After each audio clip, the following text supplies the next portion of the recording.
Chemical City Double Reeds is a full-service double reed shop specializing in the sale of instruments, cane, accessories, and sheet music. Double Reed Dish listeners can enjoy free shipping with code DRDISH, all caps, no spaces. Visit them in Baton Rouge, Louisiana, or online at chemicalcityreeds.com.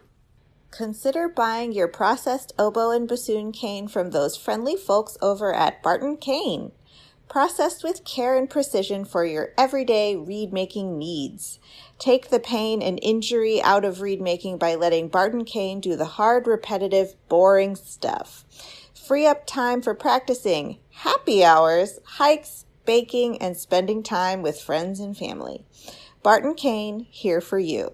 Visit www.bartoncane.com.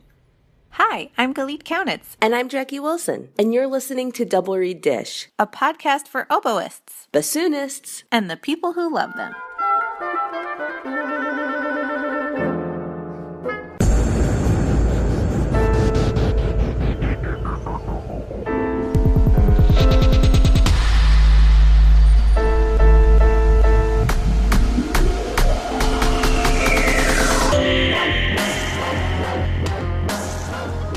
So, I am feeling a little under the weather. I made you laugh and it led to a 60-second coughing fit. So I will do my best to be as unfunny as possible. Thankfully, I am the one who edits it, so I can edit out all the coughing. But if there's any odd whoa, that sounds really chopped off, it's because I went into a coughing fit and edited it out rather than coughing in your ears, dear listeners. Okay, so we wanted to dish about a very special topic close to our hearts. And Jackie, you had this idea, so why don't you go ahead and tell us what inspired it? Well, it's so funny. The topic is instrument or reed malfunctions, because when I was at the Midwest Double Reed Society Double Reed Day this weekend, and I had a fantastic time. Shout out to my awesome hosts, Tess Delaplane and Leah Uribe. I was deciding whether we should dish on impulse purchases, because I definitely impulse bought a Bocal, or instrument malfunctions, because while I was putting vocals in and out of my instrument for said impulse purchase, my whisper keypad fell off.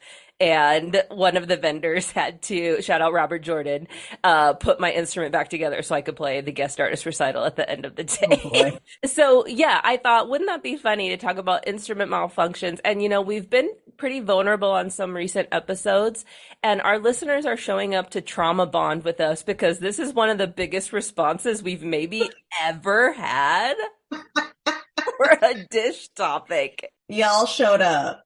Yes, but everyone shares a little in this sharing, caring circle. So yeah, I will start off, having a pad fall off and having a experienced repair person there to fix it is not super traumatic in terms of the grand scheme of instrument malfunctions. Totally. So my story is from my oboe days, actually. Sixth grade, 11-year-old Jackie playing the oboe in beginning band. And all of a sudden I went to practice my oboe and no sound would come out. Mm-hmm. And I was like, what's happening? I feel like when I blow, nothing's happening. Theoretically, when you blow, sound should happen. Theoretically, yes. So my, we're laughing because I just had a coughing fit. My mom took it to the repair person and they're like, we don't know what's going on. We're going to have to send it out. And it came back with a little piece of paper, and taped to it was, this is the object that was lodged in the top joint of the oboe. And it was an apple stem. What? How did it get into the top joint of my oboe? The only reasonable explanation is carelessness. I must have been like, oh, hold up. Let me stop playing this oboe for 1 second and take a bite out of this apple. And let me throw this apple stem in my case. And twist off the stem. Or yes, either the apple eating was happening over the case, or the oboe was on the floor near debris. Teachers, your students aren't that bad. If you haven't had a student come to you with an apple stem in their oboe, you're doing great. Oh my God. Can you believe that? An apple stem in my oboe. I've never heard of that happening before. Okay, enough about I can feel the judgment from here for sure. Okay, girl, tell me your story Okay. so the judgment can Oh, shift to you from me. well, first of all, there's too many to count. But the most recent one is I don't know, maybe a month ago. Uh, the little known oboist Alex Klein was in town I've heard of him. giving a concert in Hattiesburg.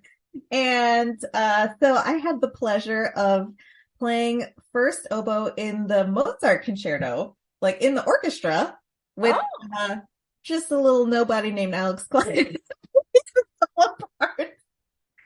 It was so much fun. It was wonderful. The hall was so cold. oh, You know, I got that Marigot plastic top joint. So I was like, no problem. Well, I sometime in the, I don't know, first like 10 minutes of rehearsal, I look down next to me and I see this white circle. And I was like, what is that? It looked like a Mentos. I was like, did someone throw a Mentos on my reed game? he was throwing mints. I pick it up and I was like, this looks like a pad. And then I look at my oboe and I'm just kind of looking it up and down. And I see that the C key has no pad on it. So my C key, my low C pad just gave up. It was too cold. It gave up and it jumped right off. It was Oh, like, no, thank you. at least it's low C though. That's like in Yeah. the grand scheme of pads to lose on an oboe, that's not like the worst, right? I looked through the part and I was like, you know what? There aren't any low C's. So I should be fine. I'm good. But yeah, that was an adventure. Yeah. It just hopped right off. It was like, I'm too cold. I'm leaving. Okay, well, our listeners have some stories too. Oh my God. Some of y'all have the nightmares of all nightmares that have actually happened to you. I know. Since I'm like sicky icky, let's have you do the heavy lifting in the reading and I'll just provide the color commentary. Okay. So I'm going to start with this one. Joelle Simone Wagner says, during a morning dress rehearsal for a performance that evening, my neck strap got caught on my high A key while I was trying to put my bassoon away, and it completely bent the key off the horn at a 90-degree angle. Oh my God. I had never had an accident of this level on a bassoon before, and it happened to my 7000 series Heckle. I mean, all bassoons are special and important, but that is a very valuable instrument. I immediately called my repairman and he was able to get me from the train station, magic the key back into place, and I was able to play the concert that night. Wow. No harm, no foul. No, listen, we all need to do our part to thank the repair people Yes. and keep them happy. Yes. Do they want baked goods? Do they want gift cards? Do they want tips? Foot massages. Pedicures?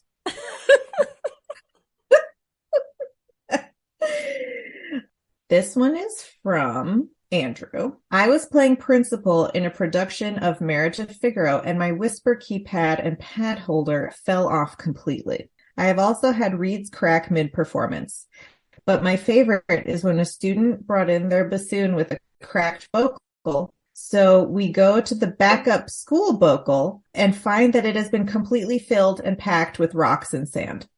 What? Wait. Okay. So the one vocal cracked, and they're like, One "That's vocal okay. cracked. We have this other vocal. Oh wait, it's filled with sand? Sand. Is that some preservative that I'm not aware? That can't be. It's so abrasive, sand. Somebody packed the school vocal to the brim with rocks and sand. That must have just been like a destructive student, I'm guessing, Has right? to have been. Does this make you feel better about your apple stem? Apple stem in the oboe. Wow. That's sad. That makes me sad. That poor vocal. I know. This is from Michael. Earlier this year, I was playing in a humid, cold church, and my condensation plus humidity already present swelled the tenon corks. Mm. I was trying to take the top joint off as I didn't have a pull-through swab, just a feather, and was trying to be smart in this scenario. I didn't want the water in my instrument before the service. Well, lo and behold, I twist hard and go too far and mangle my left side pinky cluster. The church congregation definitely heard multiple F-bombs. Oh, It takes 3 different repairmen trying at it over a couple of months for it to stop binding, and it's still not quite the same. Tombo isn't great on this oboe. oh my goodness. This one is from Rachel. Went to pick up oboe off its stand in a rehearsal, and it fell, hitting the edge of the raised part of the stage and fell to the next level down, with us looking on in horror. So this is like multiple multi-feet drops for an oboe? That's what it sounds like. Oh my God. What is this? How did it stay together? Is this oboe made of rubber? Naturally, it didn't work, and ended up doing the concert on the only oboe nearby, which belonged to a local schoolboy. A local schoolboy, come here. Let me use your oboe. Please rid it of any apple stems at post haste. The other was before a concert with Sir Roger Norrington conducting. I carefully strode over the bassoon case in my way, and whilst doing that, my oboe case fell to the ground. When I got back to the venue, I found the F-sharp pad had come away from the oboe, and so wrapped PTFE tape, that sounds like plumber's tape, around it, and kept fingers crossed for the Beethoven symphony we were about to play. I was playing first as well, so nowhere to hide. It survived, but I have never been so on edge in a concert in my life. Dang. Oh, but different names for things reminds me. Thank you for the listeners who showed up for chamomile. Oh my God. Shout out to Canada and the UK for their chamomile tea. Y'all have some kind of fancy chamomile tea over there. Chamomile. That's all I'm calling it from now on. And if someone corrects me, I'll be like, that's what they call it in England. This one is from Jessica. My sophomore year of college, I was asked to play contrabassoon on the Mother Goose Suite, my first ever contra experience. That should not happen. Mother Goose being your first contra experience, that's not a thing that should ever happen. I never did figure out how to play the high B flat, just took it down an octave. Bless. When I showed up to fetch the contra an hour before the concert and warm up, it wouldn't play any notes at all. Luckily, I found the issue. A pad was stuck open, and I used my reed file to push the bent spring back into place. And there's probably still a small scar on from my file on the BGSU contrabassoon. So stressful. And that's the worst piece too. Like normally for many contra pieces, you could just like sit there and pretend to play, and everyone would be like, "Sounds fabulous, honey." Okay, this one is from friend of the podcast, Aaron Hill. I was playing Strauss's Four Last Songs last March, and the spring that holds up my A flat broke, so I had to use my left pinky to prop it open most of the time and let it go anytime I played an A flat. I made it to the end of the piece, but my pinky was bleeding from being on the wrong side of that key for so long. And aren't the four last songs all about like dying? Yeah. So Aaron was like, "I am dying. My A flat is killing me." Also, the mental gymnastics that Aaron had to do anytime. Yeah, listen, you have to know about acoustics. You have to know how your instrument works. Better you than me, Aaron. That's all I have to say. Okay, this one is from LeBaron. I was in the middle of a quartet rehearsal in undergrad and was using a studio horn while mine was in the shop. The left pinky keys, B, B flat, E flat, and F screw was loose. And I didn't know until I was about to play and the whole rod came off. It just like catapulted from the instrument. Just like dropped off, and he's like, well. Okay, this one is from Shannon, and this one almost made me cry. I was rehearsing in a very hot room of my collaborative pianist's house when a piece of sheet music fell. I quickly reached for it, not knowing my harness had unhooked from the boot joint and the wing and boot fell to the ground, snapping off my wing joint. Oh, like the tenon of the wing joint snapped off inside the boot joint, I bet. Leaving part of it inside the boot. 3 weeks before my junior recital, Oh, 3 months after COVID shut the planet down. COVID, it's early COVID. Everyone's afraid to leave their homes. everyone's afraid to touch wind instruments of another person. Your wing joint gets snapped off 3 weeks before your junior recital. Let's see. The ordeal was a nightmare. The pictures are still scary for me to look at. Fox took wonderful care of my bassoon, though, and it all worked out in the end, of course. So the moral of the story is be nice to your double reed repair person. And be nice to your instruments. I did mute that tab before we started recording, for the record.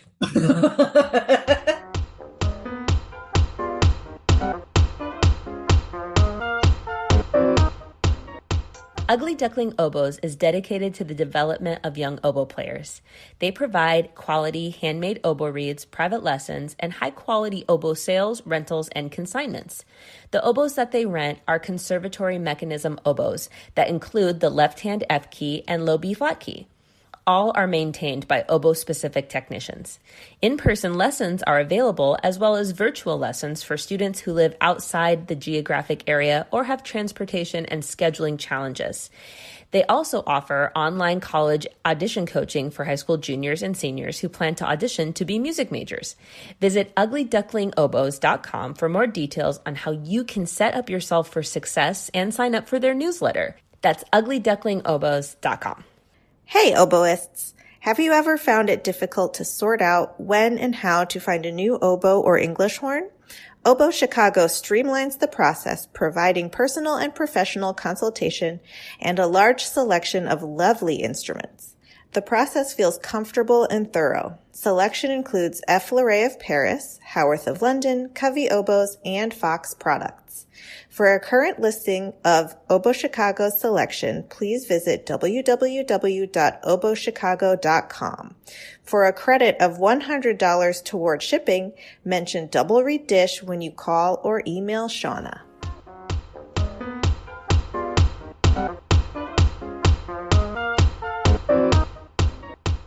We are delighted to welcome to Double Reed Dish Abby Yeakle Held, who teaches oboe at the Ohio State University. Welcome. Welcome. Thank you. I'm so happy to be here. It's great to talk to you today. We're excited to have you, and we would love to start to get to know you by hearing how you came to play the oboe. How'd you get started? Oh gosh. So I actually recently was listening to your podcast and you were interviewing my teacher from high school, Emily Briebach. I studied with her. Amazing. Yeah. And I studied with her when I was in high school. And I learned listening to that interview with her that we were similar in that we both wanted to start on the trombone. But my band director was a bit sexist and he said, no, that's for boys. Try again.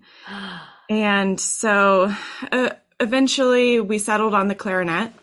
And you have to understand, I grew up in Texas high school band programs. So my beginner class of sixth grade clarinetists at my one junior high had 40 beginner clarinets. Wow. And I won the first chair test. Yeah. And I, with every chair test, I always remained within like those top 6 chairs.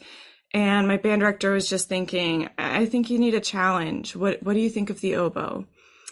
And I was like, I have no idea what it is, but are there fewer oboe players in ensembles than clarinet players? And he was like, oh yeah, sometimes there's just one or two of you. So I thought, okay, switch me. Let's do it. And he made me finish the year on clarinet. And in the summer, he handed me an oboe, a reed, and a fingering chart. And he said, good luck. There you go. Okay, I have one tiny follow-up question. Mm. Were you thinking that this switch would make your life less stressful, A, and B, how wrong were you? Yes. um, the concern with the numbers was just that even as a sixth grader in Texas, I was already feeling the competitive nature that came with it. So that was my motivation, was I wanted to be in an environment that was less competitive. And as we all know, fewer competitors doesn't mean that it's less competitive. If you show up to an orchestral audition or a university interview between two people, 50-50 is still not great odds, especially when everyone's, so talented. So it only takes one other person to beat you. So that's kind of depressing. It's depressing, but it's true. Yeah. I have a third follow-up question. Did your band director tell you that you would eventually have to make your own reads? I don't think so.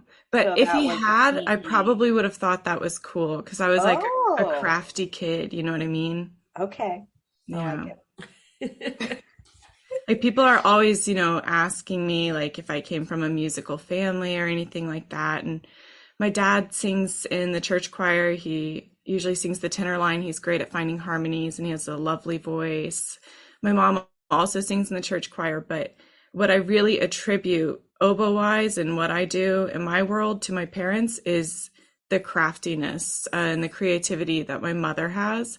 We were always doing like arts and crafts in our house, my brother and I growing up. And I never wanted to color in coloring books. I wanted my mom to draw something with a Sharpie that then I would color. And she was always just coming up with like crafts and games. And so that's where that mindset with reed making really comes into play, I think. Mm-hmm. That's awesome. So, when did you get serious and think about like, okay, the oboe is something that I want to pursue professionally? Maybe walk us through that decision and how that impacted your steps that came next, maybe some comments about your training, educational journey, that type of thing. By seventh grade, I thought that I wanted to be a band director. And by my freshman year of high school, I knew I wanted to be an oboe professor, which felt like a very bold statement, having not even gone to university yet, thinking like, that's the job that I want to do. And I did find it, I had written it down as a freshman in high school. We had some assignment in one of our classes to like think about our future and what sort of job and what our income would be and kind of create a monthly budget. And that's kind of what sparked it and where I found it written down. And by sparked it, I mean led to me kind of saying and deciding that that's what I wanted to do. Of course, I already had a passion for music. And so it was cool years later to find that written down, that I had kind of already put pen to paper with that. And so I knew when I was looking at undergraduate schools that I wanted to be a music major. And I knew going into my freshman year of college that I was already thinking about higher degrees so that I could pursue a university teaching career. Mm-hmm. You sound like such an exceptionally bright and motivated young person, even from middle school. Was that something that you had to work at? Like, was that something that you, like, did it come naturally to you just I to think follow it that did. curiosity? Yeah, and I think curiosity is a good word for it. Like I was just always curious and wanted to learn more. And I was very sure in my passion for music and also in my passion for teaching.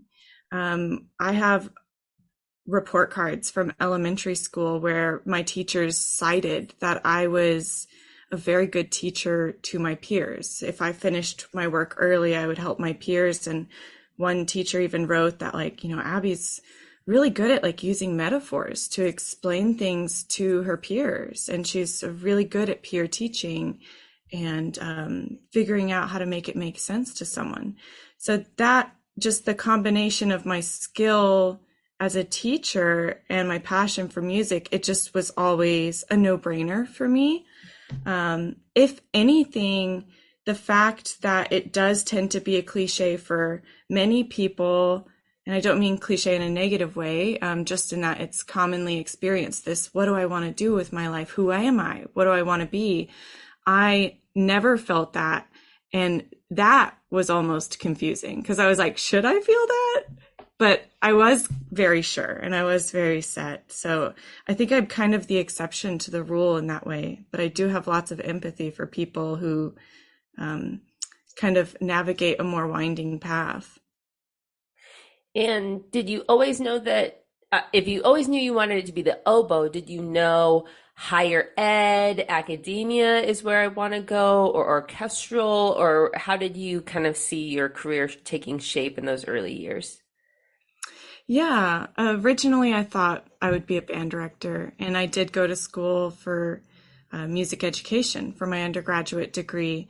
But before I even started school for my undergrad, when I was in high school, I already knew I wanted to do academia. I wanted to be an oboe professor and teach not just music, but my instrument specifically. And I knew that one of the best ways of doing that, besides being a private teacher and developing your own studio in your own city, would be to teach your instrument at the collegiate level. Mm-hmm. So that was my goal. And because I knew I had a career path that involved lots of school, I did consciously choose to do my undergraduate degree in music education, mm-hmm. even though I knew I wouldn't be a band director by that time, because I wanted to learn how to be an educator and have those conversations of pedagogy. And I knew I'd continue on and continue to hone things more specifically to oboe after that. Okay, so talk us through, you're an extremely motivated and dedicated young oboe student. Talk us through your journey through your multiple degrees, and then how you got to where you are today. So for undergrad, I went to Baylor University and I studied with Dr. Doris DeLoach, and she's still very much my oboe mother. And I still very much call her and I'm like, Dee Dee, what do I do? My master's was at CU Boulder, which hosted IDRS this summer. I studied with Peter Cooper, very inspired by him as both a teacher and a pedagogue. And then my doctorate was at University of Cincinnati, College Conservatory of Music, which isn't too far from where I am right now at the Ohio State. My doctorate went by in a flash. It's, typically a 3-year program. I spent 2 years on campus, finished all of my coursework in those 2 years, always taking a semester and a half load to finish early. And I used my 3rd year to complete my doctoral dissertation research, which was funded by a Fulbright grant. And I used that to study in Vienna, Austria, and complete my research there. So we've had a couple Fulbright scholars on the pod. I think 3. I think Martin Schuring, Carrie McCarthy, and you would be the 3rd. And it's such a esteemed, aspirational experience. I'd love to just kind of sink our teeth into the Fulbright experience if we could. And could we begin with what to me has always been the most mystifying part of it, which is getting an idea and applying. And so can we first hear about your experience of having this idea that a Fulbright could be something cool for you to experience, to actually getting the opportunity, especially for any current students or faculty who may still be considering pursuing that? What does that look like? I know there's a lot of mentoring that goes into it, right? Yeah, absolutely. So, the premise of the Fulbright is that you want to go somewhere and research, or there's also Fulbright grants for people to go and teach English, not English as a language, but you'll teach as a native English speaker about American culture. They actually tell you not to talk about grammar and that sort of thing. So, there's study research grants through Fulbright, which I had, and there's ETAs, English Teaching Assistants, and they tend to reserve the study research ones for people like a master's student working on a thesis, a doctoral student working on a dissertation, or a faculty scholar. And that's not to say that you couldn't get it otherwise, but it makes for a more compelling case for why you're doing that research. So you need research which has sort of a case for why do you have to go there. You know, it can't just be, well, I want to go to Berlin and study with Albrecht Meyer because he's a world famous oboist. Okay, that's wonderful, but Elaine Duvos is a world famous oboist and she's here in the United States. Like, why do you have to go to Germany? So this is where the grant writing skills really kick in. It kind of justifying why it's important, why you need to go there, and also why it's not going to benefit just you in your career, but others in your field. Fulbright understands that this would be a great opportunity for you and your career. They care more how you're going to turn around and share that with others. So that's kind of the missional purpose behind everything. And you know not what you ask when you ask about my application process, because I applied more than once and I was told no. And it was a 4 years of trying to get this grant before I got it. That makes me actually like I'm already rooting for you 1,000%, but now I'm rooting for you like 2,000 more percent. Wow, thanks. You know, like that's the grit and the determination to actually do that 4 times and then you get to do it. That's so phenomenal. And stubbornness. Yes. Whoever said stubbornness couldn't pay off. So really what happened is I just caught the bug.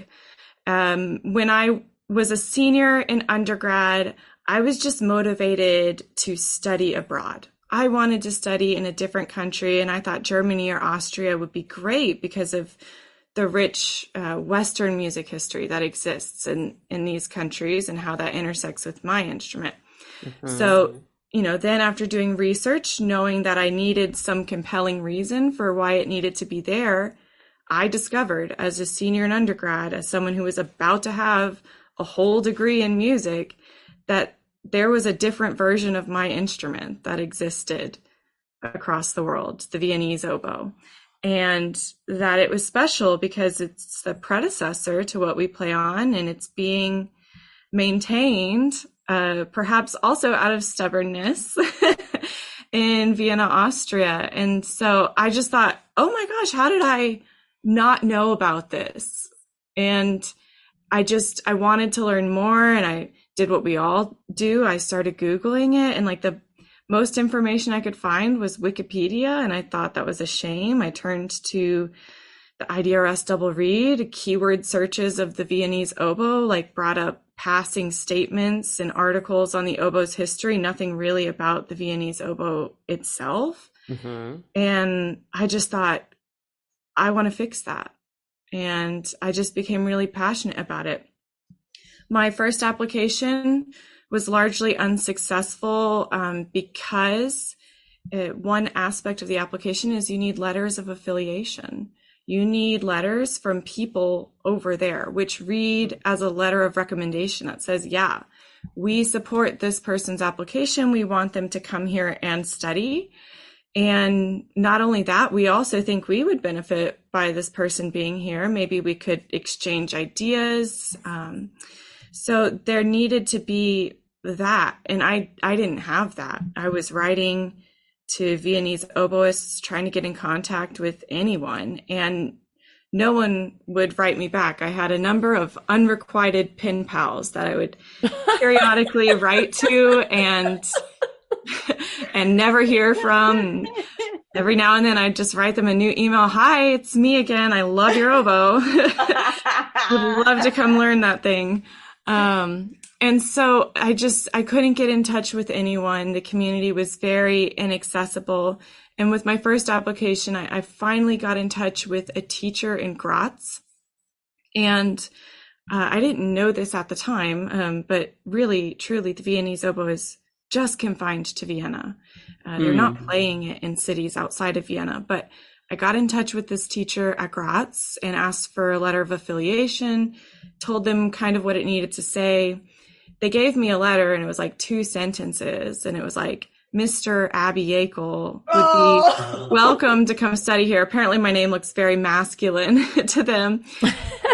And so, while it was a letter of affiliation and it existed and it said that they would save a place in their studio for me, it was not strong. They had no idea what I was trying to do or how they could support that.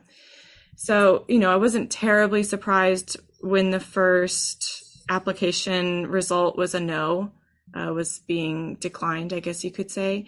And I just kept at it. I just periodically still tried to make connections. I'd always ask teachers and colleagues if they knew anyone over there that they could put me in touch with. And that never led anywhere. No one ever knew anyone. Viennese oboists are very much in a bubble.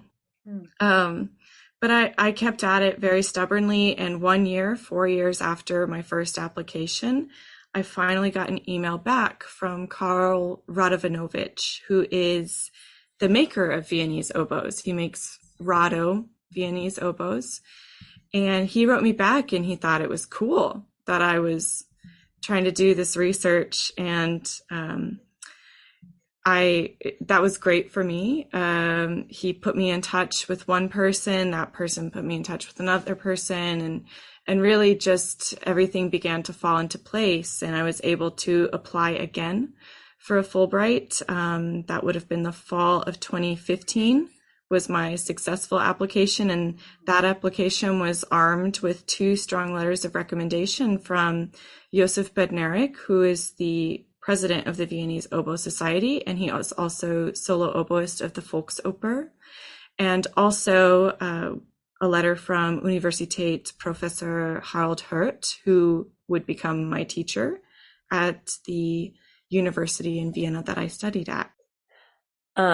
Before we continue on, I'm sure Galit as an oboist has a million questions, but half our listenership is bassoonists. So can you maybe give us a 101? What is a Viennese oboe? I don't know what that is. I was wondering the same thing, and I haven't. Okay, so for everyone, yeah, what is that? No, because like I said, I was about to have a degree in oboe, and I didn't know what it was. And very often when I take my Viennese oboe lecture recital to universities, like the preparation for my visit is how those students learn that there is a Viennese oboe, because their teacher's like, hey, this Viennese oboe scholar is going to come talk to you, and so you should know what this is before she arrives. So that's usually how it happens. So the Viennese oboe is more or less a period instrument of the Romantic era. It also has very strong ties to the classical era. This is the oboe that was being played on in Austria and many Germanic regions before the French oboe was innovated at the turn of the 20th century. And at the turn of the 20th century, for many reasons, the arrival of the French conservatory oboe being accepted as an improvement by many people, and also a general distaste for Germanic things with the world wars going on, that led to the downfall of the Viennese oboe and the rise of the French oboe. The French oboe has a very different sound to the Viennese, and the Viennese oboe is more in line with the traditional oboe sound of the Baroque oboe. And so Viennese oboists did not accept the arrival of the French conservatory oboe, and they've continued to maintain this piece of living oboe history. And they also hold very strong ties to this lineage and tradition of these great composers from Mozart to Mahler, which the Viennese oboe is relevant to. And as I said, it is a romantic innovation, the Viennese oboe, but its innovation reflects a desire to maintain classical instrument building ideals. The bore of the Viennese oboe is much more similar to the classical oboe, so acoustically what's going on with the instrument shares a lot in common with the classical and more traditional bore. You said from Mozart to Mahler? Mm. They play Mahler? Mm-hmm. How does it project? I love that question. Viennese oboe doesn't have to work as hard to project. It has measurably twice the harmonics in the sound as compared to the French conservatory oboe.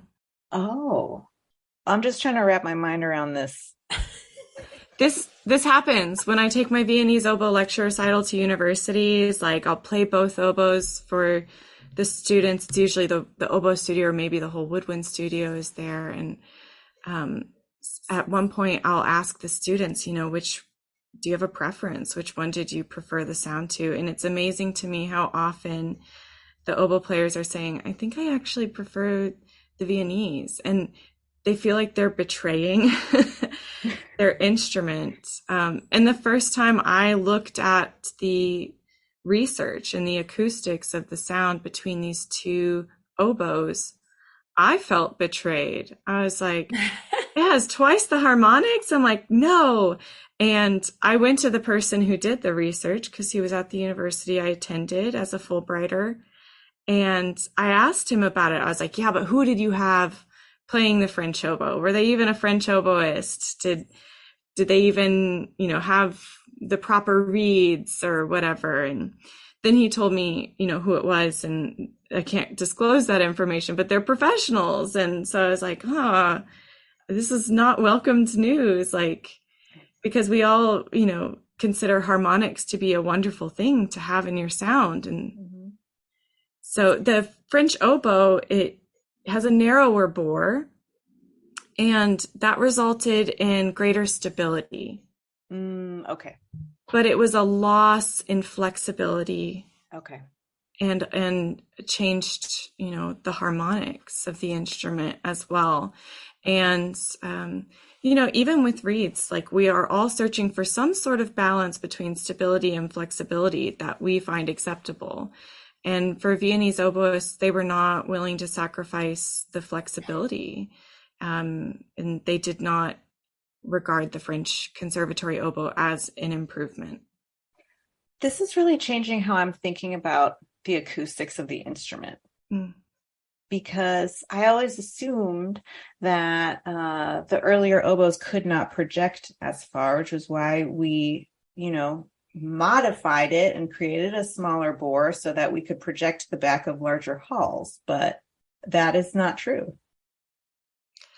I'm not an acoustics expert, but just with that one example of comparison that we've gone through, wow. The sound of the Viennese oboe does project so well because of all of the harmonics present in the tone.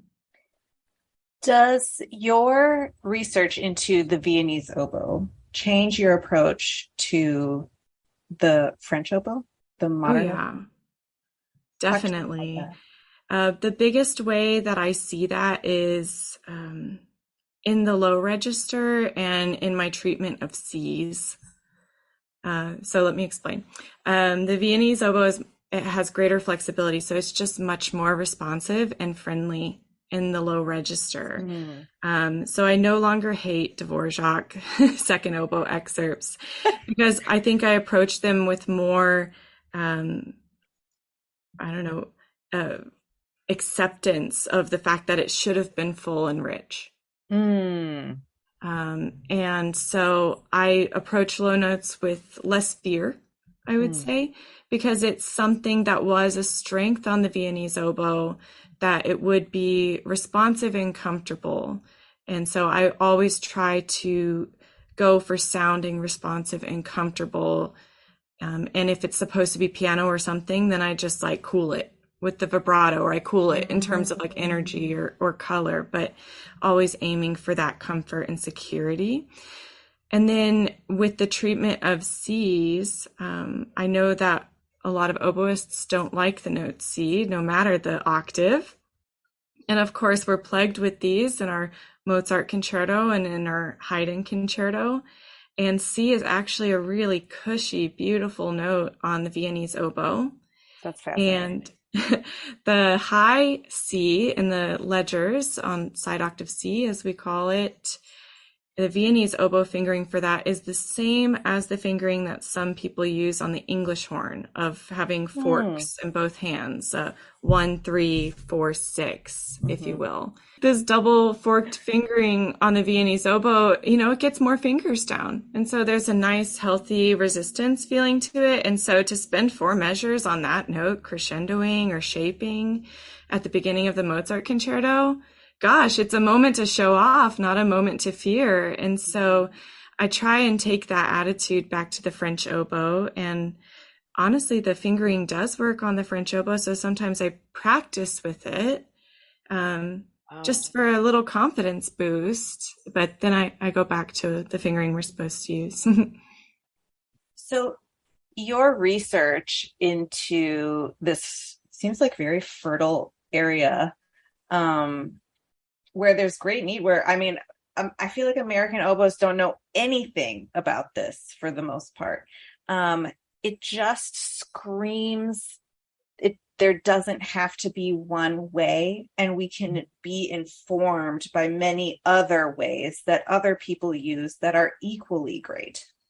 Absolutely. We kind of get stuck sometimes, and there's only one right way to do something. Oh gosh. And if there were, there wouldn't be so many successful people everywhere, Yeah. I agree. I love having that takeaway from what you're saying. Definitely.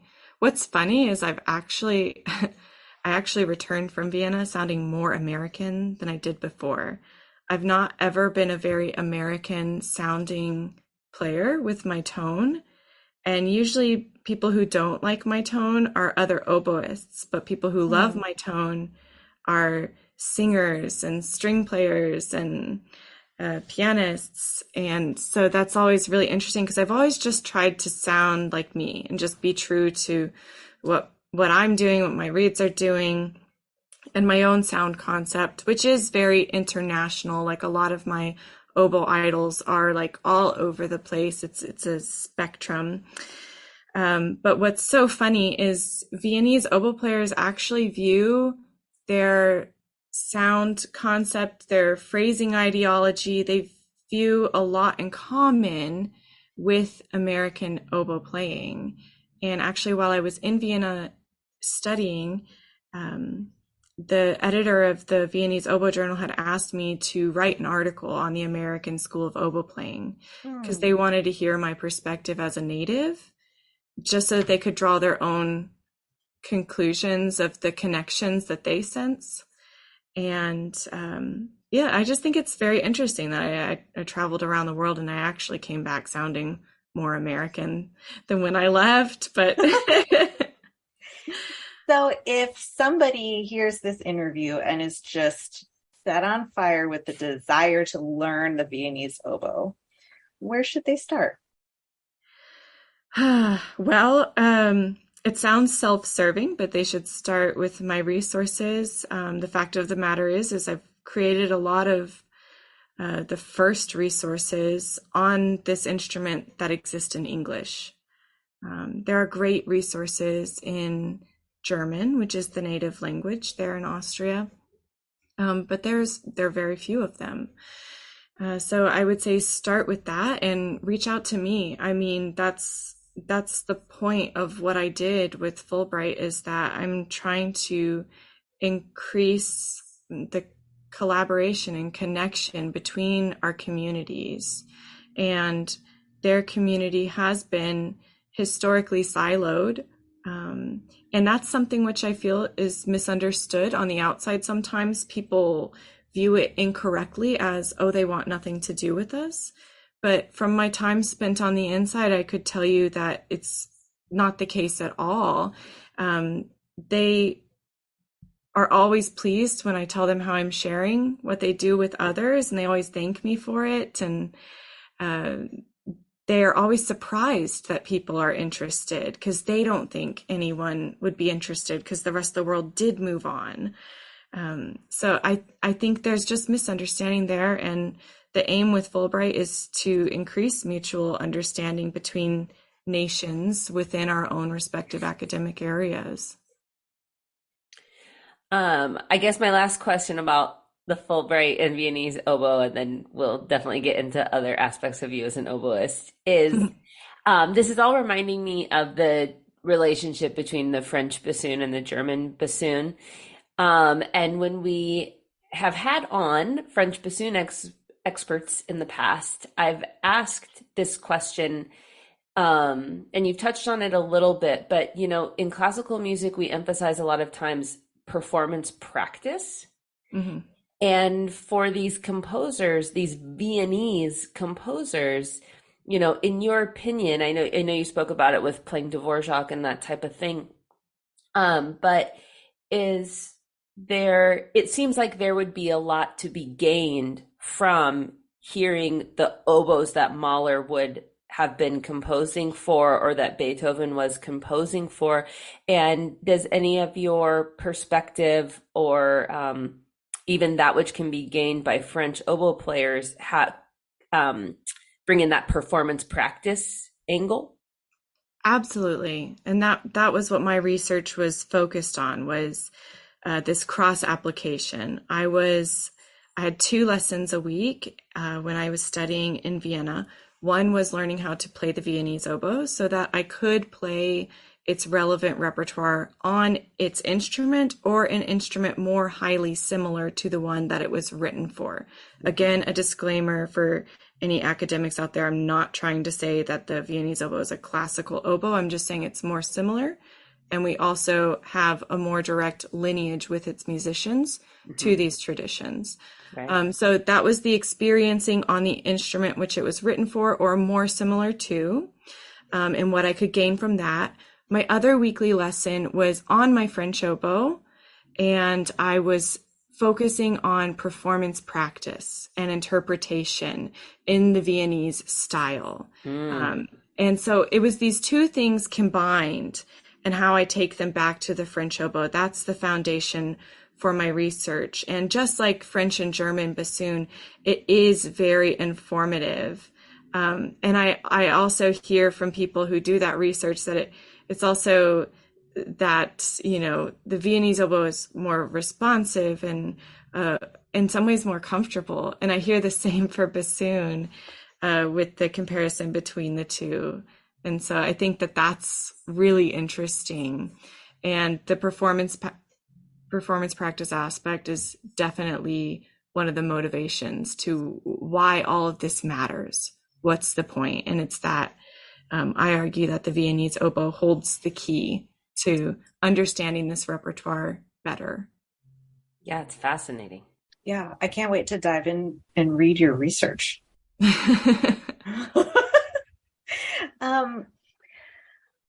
What, you know, knowing all of this about the different traditions of different oboes and different oboistic cultures, what are some hidden gems of repertoire that you can share with us?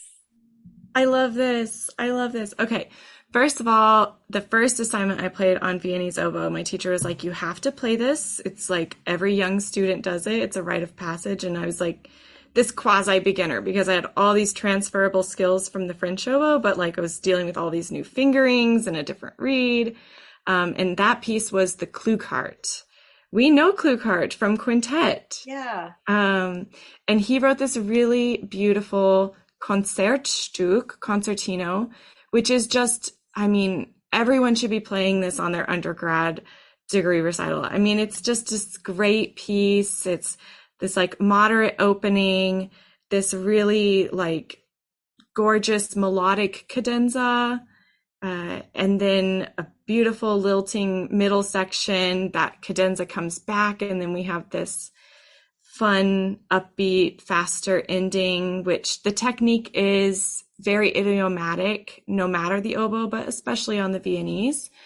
And it's just a great piece. I love it. So the clue card would be my number one choice. And then I've got two more for you. One of them is the Wunderer Sonata in B minor. At the moment, there's only one recording of this. I found it on Naxos, Cynthia Del Almeida. And at the moment, though, I'm working on producing an album for Sebastian Bright, who's solo oboist of the Vienna Philharmonic, and he's going to make a recording of it on the Viennese oboe, which it's intended for.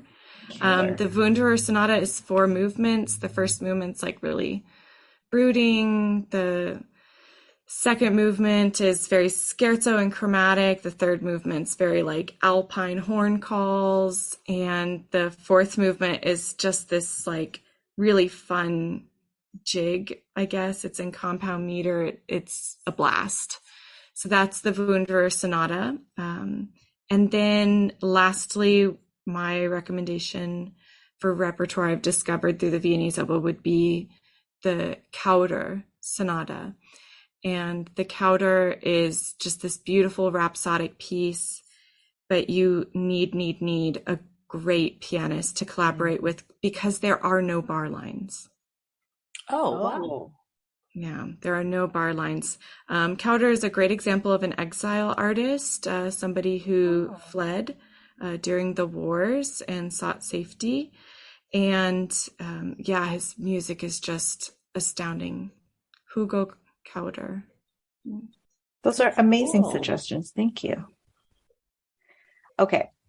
Switching gears completely. Okay. You are the U.S. brand ambassador for Amerigo. Yes. And I'd love to ask you a little bit about that. How did you get into being an Amerigo artist, and what kind of work do you do with them? Yeah. So I switched to Marigo in 2017. While I was living in Vienna, it was convenient and easy to go to Paris. And this was also around the time where I was just ready to buy a new oboe. And when I went to the Marigo boutique in Paris, every reed I plugged my oboe into just felt like a fit. It just felt compatible, felt like I finally was sounding the way that I wanted to. And I just loved how the instrument felt like it was ringing in my hands. And so that's when I switched to Marigo, and I love the instruments. And that's also when my relationship with the brand began. Later on in 2018, while I was a professor in Texas, I was at TMEA, Texas Music Educators Association, which I had been attending since I had been in high school. So I had many memories at this convention, and I was walking around looking for the Marigo booth and I couldn't find it. And so I wrote to Renaud Podolowski, who's the CEO of Marigo, and I was like, where's Marigo? You know, I'm here at TMEA. I wanted to see the booth and say hi. And, you know, he explained to me that they stopped doing that convention. And I just kind of argued that I thought that they should be there. And this began a relationship where over the next few years, I was exhibiting for Marigo in a very like unofficial way, more as just a friend of the brand. They were helping me with my expenses to get to the convention that I was going to be at anyways. And in exchange, I was working the booth for them. And it was very symbiotic and fun for me. I got to spend the week with these beautiful instruments, like just playing them and having fun. And then after Midwest in 2020, is that right? No, and after Midwest in 2021, they asked me if I would work for them in a more official capacity. And we kind of dreamed up what that could look like together, what sorts of projects I would do. And what that includes is the exhibiting that I've been doing, but also putting on oboe days at various universities across the country, where we're going to bring Amerigo guest artist and have master classes, have a booth of instruments for people to try, and just really focus on putting on a really wonderful event at these universities for oboists in the region. And because I am the US brand ambassador, I could very selfishly put one of these locations at Ohio State. And I was thrilled when I learned that Galit here played Marigo. I was just like, okay, I know who I'm inviting. So I called Galit and I was like, you play Marigo? Will you come and be the guest artist and headline this event at Ohio State? And we're just so happy that you agreed to that. This event, like, put a fork in me, I'm done. I can die happy. And this event is coming up soon. This is in November, on November 5th, but I believe by the time this podcast airs, it will have happened. So I'm just going to already say that it went great, and Philippe played beautifully, and it was a wonderful day. You know, it really was. What fond memories. Yes. From November 5th, 2022. No. Best day ever. Honestly, like, not even, I mean, just totally authentically, I love Marigo so much. I had a very similar experience to you where it was just like, oh, it's my voice. It just made things click. Like, everything was just working the way I wanted to, and it just was comfortable. Mm-hmm. I just felt freeing. I didn't realize that I didn't feel that way before. I didn't realize the oboe could feel that way. Mm-hmm. Okay. We love to end by asking this question, and if you can believe it, it's already been an hour. What advice do you have for a young musician who aspires to have a career like yours? Oh my gosh. Wait, I knew this question would come though.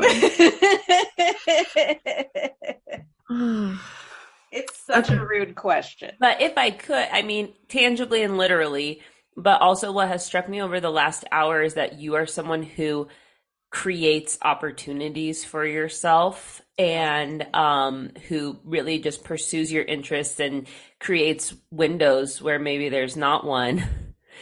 That's especially great for us to model, especially you as a younger professional woman. I'm really excited to put that on display for our listeners. So I'll probably cut that out, but I think that's especially something that, you know, I would want to emulate. Yeah. No, thanks for jogging my memory for me.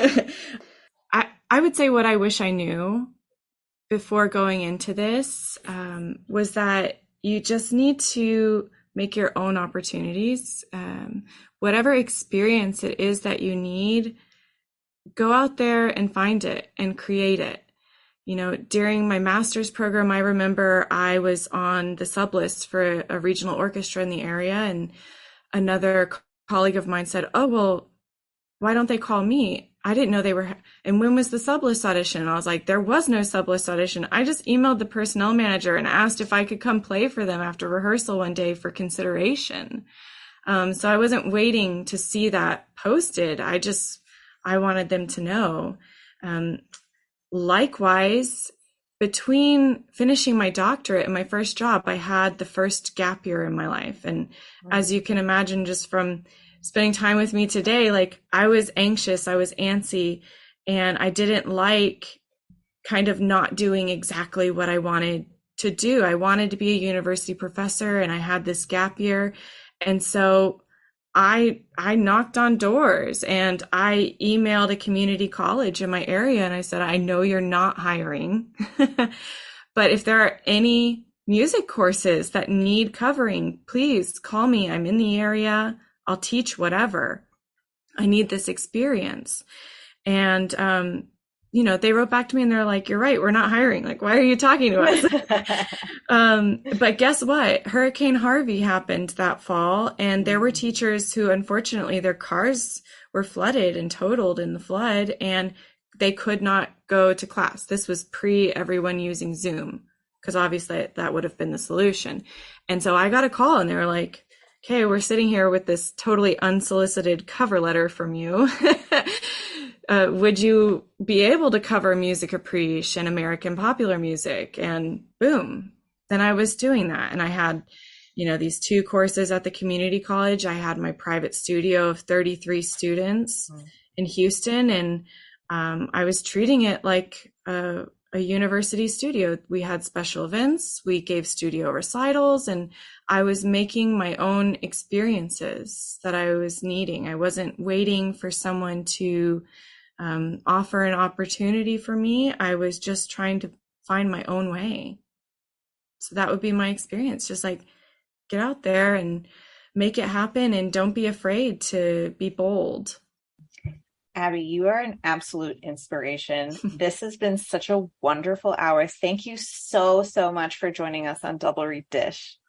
Thanks for having me. You opened Pandora's box. You knew not what you asked with so many of these things. But yeah, no, it was a pleasure to talk to you today. Anytime.